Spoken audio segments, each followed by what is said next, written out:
제가 총리님께 질문하는 마음이 좀 착잡합니다. 총리님은 진보 보수 정권 두 차례나 총리를 역임하시면서 또 외교 경험도 많으시지요. 그래서 총리님이 생각하시는 외교는 뭐라고 생각하시는지 의견을 좀 말씀해 주시겠어요? 어떤 외교의 문제든지 그 외교를 둘러싸고 있는 여러 가지 해결해야 할 문제들이 있습니다. 그러한 문제를 해결하기 위해서 국가와 국가 간에 노력을 하게 되는 건데요. 많은 경우에 이러한 의견들이 일치하지 않는 경우가 많습니다. 결국 상대가 있는 것이기 때문에요. 그러면 결국 거기에서는 그때의 그런 여러 가지 양국이 처해 있는 그런 여건을 봤을 때 그 자국의 국익이 무언지를 판단을 하고 거기에 따라서 결정을 해야 하는 그런 상황이 많이 발생을 한다 하는 말씀을 드리겠습니다. 네, 그렇습니다. 국익이 가장 중요하죠. 우리의 국익을 보위하고 그리고 국격을 높이면서 그리고 인류 공영에 기여하는 것이 좋은 외교라고 생각을 합니다. 정부는 이번 한일 정상회담을 굉장히 긍정적으로 보고 있고 우리 총리님도 그러신 것 같아요. 그런데 우리 국민들 60%가 이번 한일 정상회담에 대해서 굉장히 부정적으로 평가하고 있습니다. 왜 그렇다고 생각하십니까? 글쎄요, 많은 경우에 외교적인 그러한 그 결정을 했을 때 경우에 따라서 그때의 문제와 그 환경을 봤을 때에는 결국 그 최종적인 외교의 총 책임자가 결단을 해야 할 경우가 왕왕 있습니다. 그러한 것들이 그러한 그 결과에 따라서 그 결과가 시간이 가면서 국민들이 그때 그 결정이 역시 여러 가지 비판도 있었지만 그거는 중장기적인 우리의 국익을 위한 것이었구나라고 하는 것을 느낄 때까지 여러 경우에 좀 시간이 걸리는 경우도 있다. 저는 그렇게 생각합니다. 총리님께서는 굉장히 한가한 말씀을 하시는 것 같아요. 우리 국민들은 앞서 말씀드렸다시피 아무런 국익을 실현하지 못했다고 생각합니다. 그리고 강제동원 피해자의 인권을 짓밟고 그리고 국격을 땅에 떨어뜨리고 우리 국민들의 자존심에 큰 상처를 준 굴욕적인 회담이라고 판단하고 있고 그리고 강력하게 지금 규탄하고 저항하고 있는 것입니다. 지금 그렇게 한가하게 앞으로 언제 실현될지 모르는 그 국익을 우리들 국민들은 알지 못합니다. 3월 16일 한일 정상회담 기자회견 그 생중계 보셨죠? 네, 봤습니다. 네, 저도 봤습니다. 저도 나름 오랫동안 정치를 했는데요. 참 저는 이런 그 장면을 본 적이 없습니다. 모르겠어요. 예전에 박정희 대통령의 그 한일 정상회담 어땠는지 모르겠는데 정말 참담했습니다. 윤석열 대통령은 그 강제동원 피해자가 명백히 반대를 했어요. 그런데 그 기자회견에서 대법원 판결도 완전히 무시하는 말을 하시면서 우리 전범기업 대신에 우리 기업 돈으로 강제동원 문제를 하겠다고 하는 것을 아주 명백하게 했고 구상권까지 지금 청구하지 않겠다고 그 구상권 청구하는 것이 권리가 있는지 모르겠는데 그렇게까지 말씀을 하셨어요. 그리고 일본의 호응을 구걸을 했는데 저는 구걸이라고 생각합니다. 근데 총리께서 보실 때 기시다 총리의 반응은 어땠습니까?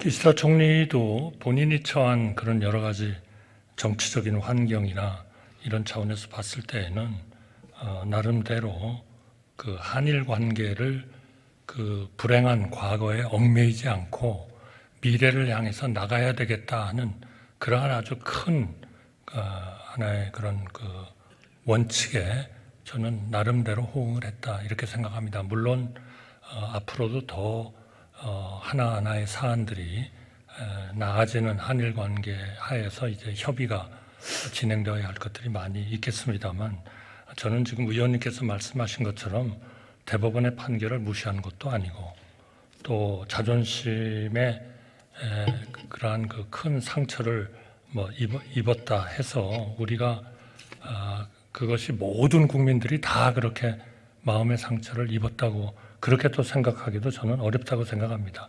우리의 국격이나 우리의 지금의 국력이나 이런 차원에서 봤을 때 이런 동북아에 있어서의 안보 문제라든지 또 경제 문제라든지 문화의 문제라든지 또 양국의 국민들 간의 교류라든지 이런 것들을 적어도 지난 몇 년 동안에 악화된 이런 상태로 계속 갈 수는 없다 하는 것이 상당히 많은 하나의 그런 합의로 있었고, 이러한 것들은 바로 지난 정부에서도 해결을 하려고 노력을 하고 또 한일 양국 관계가 이렇게 가서는 안 된다 하는 것을 일본에 가셔서 공언하신 그러한 전직 총리님도 계십니다.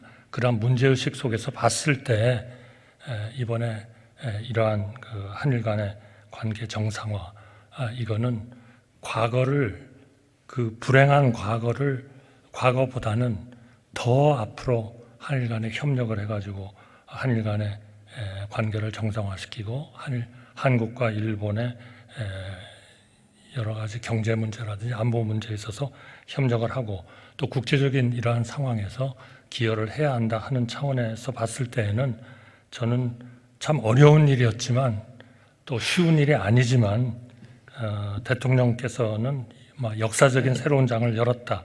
저는 그렇게 초구님 생각합니다. 말씀을 좀 알겠는데요. 그냥 제가 못 듣기에는 너무 추상적으로, 그리고 문제의 핵심을 벗어나는 얘기를 자꾸 하세요. 이게 지금 이런 게 지금 사실은 기시다 총리를 비롯해서 일본 그 보수 그 극우 세력들의 논리거든요.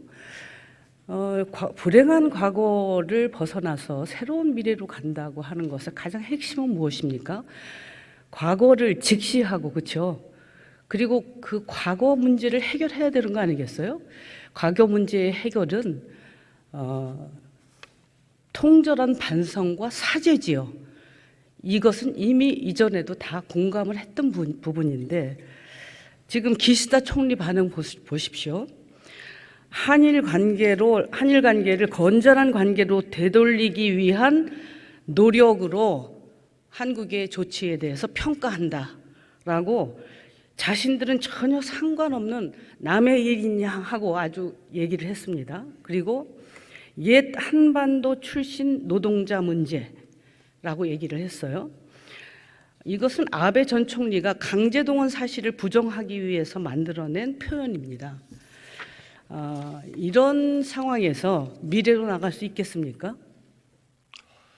저는 지금 의원님 말씀하신 그런 그 말씀대로 그러한 그 좀 부족한 부분이 있다 하는 것을 전혀 받아들일 수 없다. 그러면은 결국 최근 몇 년 동안에 악화된 한일 관계를 그대로 가져갈 수밖에 없는 그런 상황이고, 또 어느 대통령이나 어느 정부도 그렇게 아무것도 안 하고 있으면 가장 아마 편할 겁니다. 그러나 국가의 관계라는 것은 그렇게 갈 수는 없다 하는 말씀이고요. 기시다 총리가 우리 지금 의원님께서 보시기에는 미흡합니다. 또 많은 분들이 미흡하다고 생각합니다. 그러나 이런 부분은 기시다 총리가 이제까지의 모든 그 일본 그 내각이 해왔던 그런 입장을 그대로 받아들인다 했기 때문에, 그러면서 특별히 오부치 김대중 대통령의 그러한 그 인식도 받아들인다 했기 때문에 이거는 그러한 것을 앞으로 어떻게 일본 행정부와 기시다 총리가 이행을 할 것인가 하는 것을 좀 더 우리가 관심을 가지고 보는 것이 좋은 것이고, 이것을 현재 그렇게 악화된 한일 관계를 그냥 이대로 가게 하는 거, 이거는 아니 여러분들이 굉장히 우려하고 정말 이것은 큰 문제다라고 하는 그런 의견도 굉장히 많았다 하는 말씀을 드리고 싶습니다. 네, 총리님, 지난 그 2018년 대법원 판결 이후에 한국과 일본 간의 이 악화된 관계를 개선하고자 대한민국 정부도 그리고 국민도 굉장히 많은 노력을 했습니다. 그래서 그 악화된 관계 속에서 우리가 가졌던 불이익이 상당 부분 많이 해소가 되고 그리고 양국 간에도 어느 정도 얘기가 되어 있었던 것으로 알고 있습니다. 그런데 지금 왜 이렇게 그 윤석열 대통령께서 3월 16일 정상회담 이전까지 일본의 반응이 전혀 사실 부정적이었거든요. 알고 계십니까? 3월 6일 날 해법안을 발표를 했어요.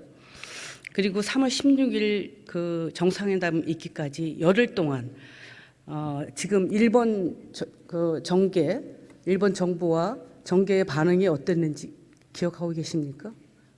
저는 뭐 일일이 자세히 말씀드리는 제가 묻겠습니다. 그럼 일본 외무상이 뭐라고 했는지 아십니까? 말씀해 주시죠. 모르세요? 듣겠습니다. 말씀해 주시죠. 저는 이거 총리가 아셔야 된다고 생각합니다. 일본 외무상의 입장은 뭐 과거와 크게 다르지 않았을 것이다. 저는 그렇게 생각합니다. 관심이 없으셨습니까? 일본의 입장이 별로 변화가 없다 하는 얘기는 느끼고 있습니다. 그거는 아마 지난 몇 년 동안 모든 정부에 있었던 정책 당국자들이 다 총리님, 느끼고 있었던 상황이다 이렇게 지금 생각합니다. 이 한일 관계를 개선하겠다. 국민들의 상당한 저항과 이미 3월 6일 발표 이전부터 저항이 있었습니다. 그런 3월 6일 발표하고 일본의 반응, 이 지금 한일의 안에 관계 한국과 일본에서 벌어지는 일에 대해서 총리가 잘 관심이 없었어요? 그게 아니고요. 한일 간의 관계가 이런 상태로 갈 수는 없다라고 생각하는 의견도 굉장히 이런 강했다는 상황으로 갈 말씀을 수는 드립니다. 없다라고 하는 과거에 발목이 잡혀서 한 걸음도 앞으로 나가지 못하는 이거는 안 되겠다. 저는 지금 의원님께서 말씀하신 그동안의 어려운 과정에서 대부분 해결이 됐다. 저는 거기에 전혀 동의하지 않습니다. 제가 파악하고 있는 한일 간의 관계는 최악이었다는 말씀을 드리고 싶습니다. 그러면 말씀을 해보세요. 왜 그동안 지금 총리가 파악하는 한일 관계가 최악이었다고 얘기하시는데 그 한일 관계로 인해서 우리 국민들이 어떤 어려움을 겪었나요? 우선 한일 간의 이 어려운 안보 환경 속에서 긴밀한 협력이 잘 이루어지지 않지 않았습니까? 그리고 경제 문제도 물론 뭐 세계 품목에 대한 규제라든지 화이트 리스트라든지 이런 것도 굉장히 괴로웠지만 한마디로 한일 간의 정부 간에는 거의 대화가 없었습니다. 왜냐? 그러니까 대화가 없어서 무슨 어려움이 있었느냐고 물어보는 거예요. 대한민국하고 얘기를 해봐야 파괴하는 국가하고 무슨 얘기를 할 수 있느냐 하는 지선미화가 얘기였거든요. 완전히 중단된 게 아니죠. 보류됐었잖아요. 그렇죠? 그거는 대단히 불안정한 상태죠. 아니 불안정하죠. 의원님께서 잘 아시리라고 그리고 생각합니다. 지소미아가 누구의 안보에 지금 문제가 되는 겁니까? 그거는 우리의 안보에도 중요하죠. 그건 당연하죠. 저는 그 부분에 대해서는 총리님하고 논쟁을 북한이 핵을 쏘고 그렇지만 미사일을 쏘고 이 하고 정보 있는데요. 공유는 일본의 안보에 더 기여한다고 하는 것을 저는 그 정도는 알고 있습니다. 일본의 안보에도 도움이 되겠죠. 또 무슨 문제가 있어요? 대한민국의 안보에도 그러니까 지금 매우 중요하다는 말씀입니다. 한일 간의 관계가 악화돼서 도대체가 뭐가 문제가 됐었던 거죠? 경제 문제, 어떤 문제? 화이트 리스트, 그리고 수출 규제 문제, 우리 국민들과 정부의 노력으로 굉장히 많이 해소됐다고 하는 거 알고 계시죠? 의원님, 무역이라는 거는 한국과 일본 사이에는 자유롭게 본인들이 할 때 해야죠. 그거를 일일이 정부에 가가지고 허가를 받는 게 그게 정상적입니까? 아니 그걸 누가 했어요? 그럼에도 불구하고 잘 돌아갔습니다. 그러니 그럼에도 불구하고 잘 돌아갔다는 거예요. 네, 저는 왜냐하면 동의하지 않습니다. 그것은 시장의 원리가 있기 때문입니다. 아닙니다. 그리고 잘 그런 돌아가질 수출 규제와 못했습니다. 화이트리스트는 우리 기업만 불편한 것이 아니라 일본 기업이 상당한 많은 애로사항을 갖고 있었고 일본 기업들이 또 요구사항이기도 했습니다. 이것으로 인해서 대한민국이 굉장히 위기에 있다든가 이걸 해소하지 않으면 우리가 한 발자국도 발전을 못 시킨다든가 그런 상황이 아니었습니다. 저는 거기에 전혀 동의하지 않습니다. 동의하지 않는 이유를 말씀해 보세요. 근거를. 아니 자유롭게 해야 할 무역을 건건히 서류를 이렇게 해가지고 가가지고 도장을 받고 도장을 받는다는 얘기는 도장을 안 찍으면 들어올 수도 없는 그런 상황이라는 거 아닙니까? 경우에 따라서는 물론 찍어줬겠죠. 그러나 그거는 정상적인 게 아닙니다. 정상적인 게 아니에요. 총리님, 지금 그 부분은 한일의 한국과 일본의 경제인들의 같은 애로사항이었어요. 같은 애로사항이고 그리고 대한민국은 치열한 노력 끝에 많은 부분이 해소됐고 오히려 일본 기업들이 더 힘들었던 상황이었습니다. 그런데 지금 이렇습니다.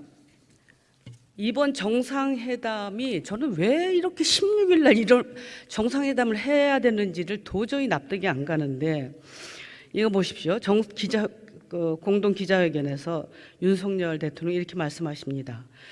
우리 정부의 강제징용 해법 발표를 계기로 양국이 미래지향적 발전 방향을 본격적으로 논의할 수 있는 토대가 마련되었다고 우리 두 정상은 평가하였다. 이렇게 얘기를 하고 있습니다.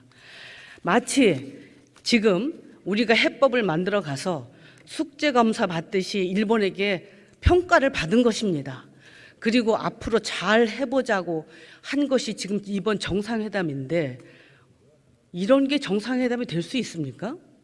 저는 그걸 계기로라는 얘기는 2018년 판결에 의해서 소위 그 한국에 있는 그런 기업들의 자산을 강제 집행을 하겠다는 일들이 진행이 되면서 한일 간의 관계는 더 이상 나빠질 수 없을 정도로 나빠졌습니다.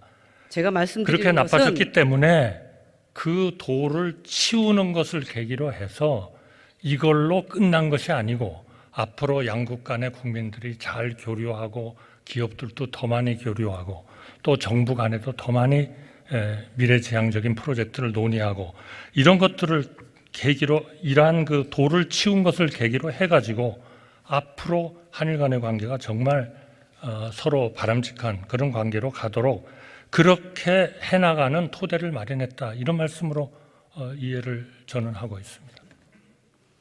저는 이런 정상회담을 들어본 적이 없습니다. 지금 기시다도 이렇게 얘기하고 있습니다. 한국 정부는 옛 한반도 출신 노동자 문제에 대해서 조치를 발표했습니다. 일본 정부로서는 이 조치를 매우 어려운 상태에 있는 양국 관계를 건전한 관계로 되돌리기 위한 것으로 평가하고 있습니다. 이 정상회담에서 바로 이 해법을 잘했다. 앞으로 잘해라. 그리고 앞으로 잘해보자.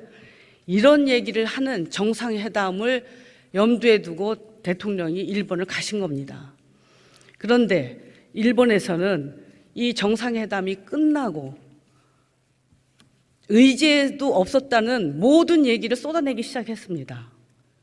이것에 대해서는 어떻게 판단하십니까? 지금 독도 문제, 후쿠시마 문제, 그리고 위안부 피해자 문제. 의원님, 여러 번 그 문제에 대해서는 외교부 또 여러 기관에서 여러 번 설명을 했습니다. 독도 문제는 논의한 적이 없고 기타 문제도 논의한 적이 없다. 그리고 대한민국의 입장은 독도가 국제법적으로 역사적으로 우리의 영토고 우리가 다 실효적으로 지배하고 있는 영토인데 누가 어떻게 자기 영토라고 하느냐 하면서 일본이 그런 얘기를 할 때는 강하게 저희가 저항도 하고 여기에 있는 대사관의 책임자도 불러가지고 아주 엄하게 그렇게 항의를 하고 그렇게 하고 있는 겁니다. 그러니까 그렇게 해서 논의한 적이 없다고 하는데 계속 논의했다고 그러시면은 그러면 제가 여기서 어떻게 답변을 하겠습니까? 저는 거꾸로 얘기하겠습니다. 지금 일본에서는 얘기를 했다고 하는데 우리는 안 했다고 하는 거예요. 저는 당연히 사실은 우리가 문제 제기를 했어야 된다고 생각합니다. 이렇게 굴욕적으로 이렇게 해법을 갖다가 바쳤으면 그 다음에는 우리가 일본에게 받아와야 될 게 있지 않겠습니까? 후쿠시마 문제 우리가 제기했어야죠. 독도 문제 우리가 제기했어야죠. 왜 그걸 제기 못? 교과서 문제 바로 끝나고 나서 교과서 문제가 터졌습니다. 교과서 문제 거기서 짚고 나왔어야 되는 거 아닙니까?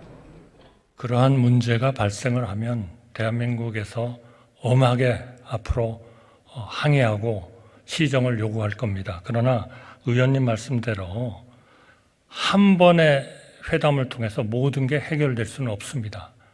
이번에는 가장 큰 돌덩이를 치웠고 이제 그러한 돌덩이를 치운 노력을 토대로 해서 이제 하나하나를 다 논의하고 해결하는 방향으로 그렇게 노력을 할 겁니다. 총리님의 발언 굉장히 유감입니다. 어떻게 30년 넘도록 투쟁해서 우리 강제 동원 피해자들이 쟁취한 사법적 권리를 돌덩이로 비유하십니다. 그 사법적 권리는 이미 2005년서부터 시작된 민관협의회에서도 다 논의를 해서 이러한 방안, 유사한 방안을 논의를 했던 겁니다. 그래서 우리가 2007년에 특별법을 만들어서 2015년까지 약 7만 9천 명에 대해서 정부 예산으로 6,800억으로 보상을 해줬던 거거든요. 그때에도 분명히 이러한 보상을 일본에게 요구할 수 있느냐 하는 논의가 있었습니다. 그게 무리다라는 판단을 하신 거거든요. 그러니까 이러한 그 논리가 어제 오늘의 문제가 아니다라는 말씀을 제가 드리는 겁니다. 우리 총리님이 역할을 좀 하셔야 될 것 같습니다.